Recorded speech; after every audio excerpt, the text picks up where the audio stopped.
Morning. Good morning. Morning. So my name is Charlie and I use they, them pronouns, and I am the president of the Queer and Trans Outreach Center. And we are very excited to be here with you today. I'm gonna let my other board member introduce themselves real quick. My name is Ezra. I am also very excited to be here. Hi, I'm Micah. I am the secretary and the public relations director of the Queer and Trans Outreach Center, and I am also very excited to be here today. We've got a great presentation for y'all. Awesome. So we are QTOC. If you haven't heard of us, that's totally okay. We're quite a new organization on campus, but we focus on reaching out to people who may be outside of the queer community and just giving them information on topics that are relevant and helping them be better allies. So some of that includes presentations like these, where we come and we talk to faculty and just give you a little bit more information. Other times it looks like holding coffee hours where faculty and students can come together and have, productive conversations and kind of get to know each other so that students know who is supportive on campus, stuff like that. So the goals of this presentation is to introduce a couple of LGBT concepts and to get you used to the LGBT community and to understand how to use preferred pronouns and to share a student's perspective with professors and how to be a better LGBT ally in the classroom.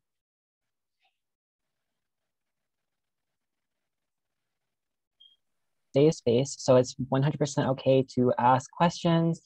We understand that we all, and that it can be kind of scary to ask questions because you might think they understand. We encourage questions to be asked, dialogue to be happening. We're here to incite these discussions, and we also don't have. Also do your own research, but we're here to give you a baseline understanding of some of these things that can be students in your classroom.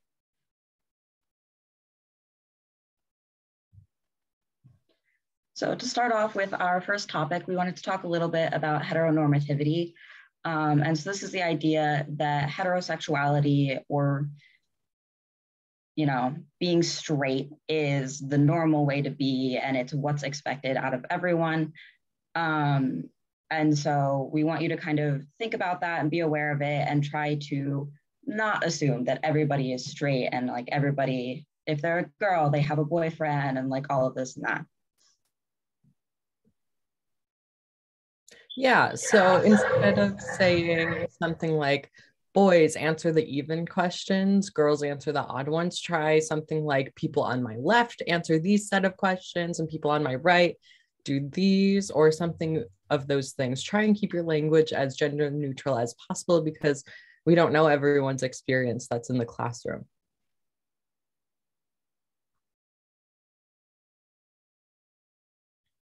We're going to lay out some terms and flags that are really common.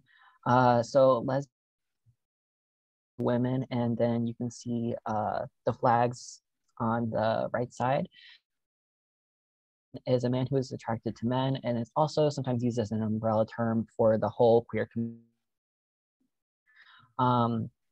Bisexual is someone who is attracted to both men and women, or just. And transgender is somebody who identifies as a gender other than one they were assigned at birth.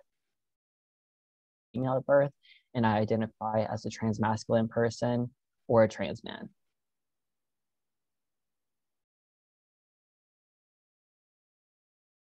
Some additional terms we have. Queer, you've been hearing us use it throughout the presentation. This is also an umbrella term, similar to gay, but queer can also be used in regards to gender, not just sexuality.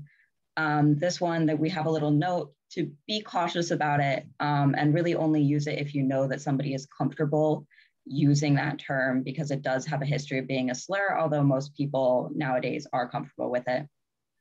Pansexual is similar to bisexual, but it kind of negates gender, so you can be attracted to people without really taking into account what their gender is. Asexual is somebody who doesn't experience any sexual attraction, and then non-binary can sometimes fall under the transgender umbrella, and it is somebody whose gender identity falls outside of the binary of man and woman. And so here we have the gender unicorn. And so this is just a little visual representation to give you a little sense of what we're talking about.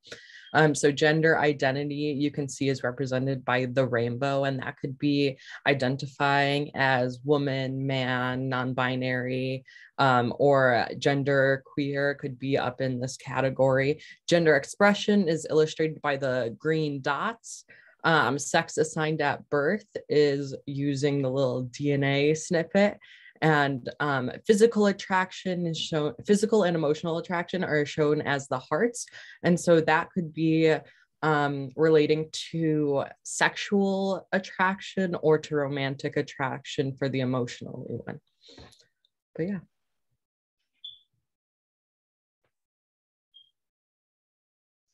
So for transgender individuals and those who do not use the name, don't use anymore, it's called a dead name. Oftentimes for transgender individuals such as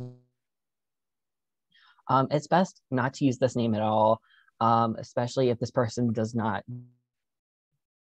identify with it anymore.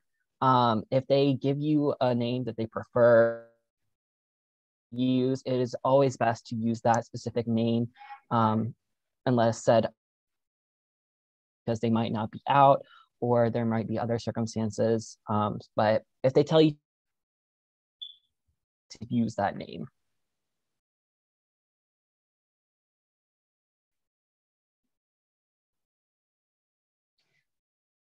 So moving on to pronouns, there's a lot of pronouns in existence. Obviously, there are some that we are all familiar with, but new pronouns exist. Oftentimes they're referred to as neopronouns. And so these might be pronouns that you are unfamiliar with, but oftentimes people who use those pronouns are more than happy to explain how they are to be used to help you out when you are first introduced to them. And then when you're meeting new people, it is always best practice to ask people what their pronouns are rather than assuming. One thing that I like to give as an example is when you introduce yourself, you can say something like, "Hi, my name is Charlie and I use these pronouns. It's nice to meet you." And that really opens the space up for the other person to give their pronouns as well without putting the pressure on them to have to bring it up. And so this is just a little pronoun chart to give you an example of how to use them. My favorite thing to do when I am first learning someone's pronouns is to write it down repeatedly if I am having trouble associating the pronouns with that person. So I'll write, Abby uses they, them pronouns, and then I'll use them in sentences. And that's just how I've used practice.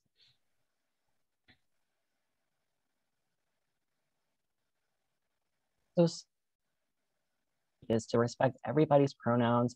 So you can put it in your email signature and the semester to get everybody's information. You can always put preferred pronouns to get that information. And like Charlie said, you can introduce yourself with your preferred pronouns. So it's not, the burden is not on them. And always asking, even if you don't understand them, making the effort to try to understand, and also like some of us are doing, putting your pronouns in your Zoom name, and then incorporate a student questionnaire at the beginning of the semester so that you can gather that information. So incorporating inclusive examples and terms into your lectures, so making sure that your lecture, if you have any questions, you can obviously do your own research or come to us. Text, like I said, and then making sure your content versus. So this is basically just making sure that some terminology is up to date. older lecturers will not have the correct terminology. And also being an help that.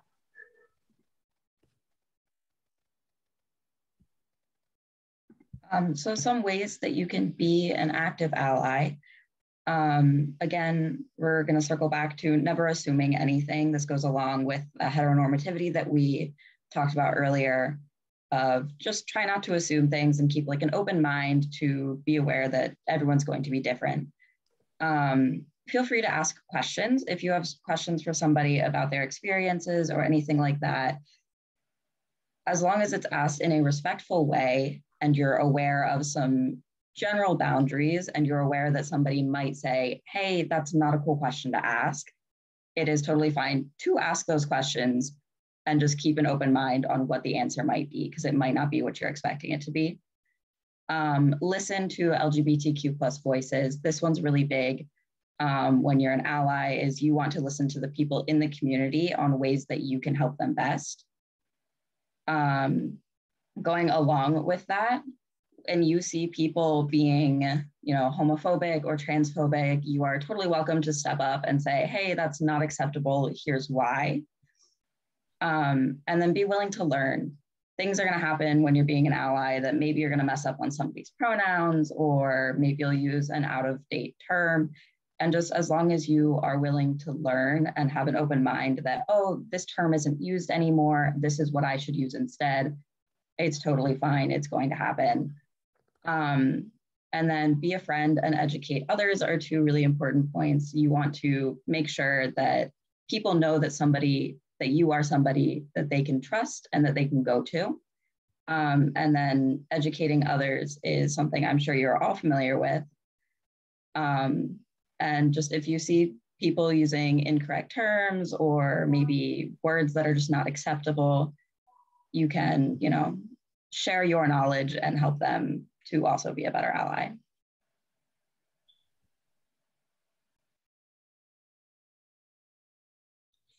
And here we have a list of resources. The QTOC website is a great place to find all of our campus and local and online resources that students have available to them and that you have available to you. Other things are the Safe Zone trainings, Title IX office and the Institute, and GLSEN, which is a national organization that has lots of information and a lot of lists to make your classroom a more inclusive and safer environment for everyone. And always feel free to email us at queertransoutreach@oswego.edu and we can answer any of your questions that you have.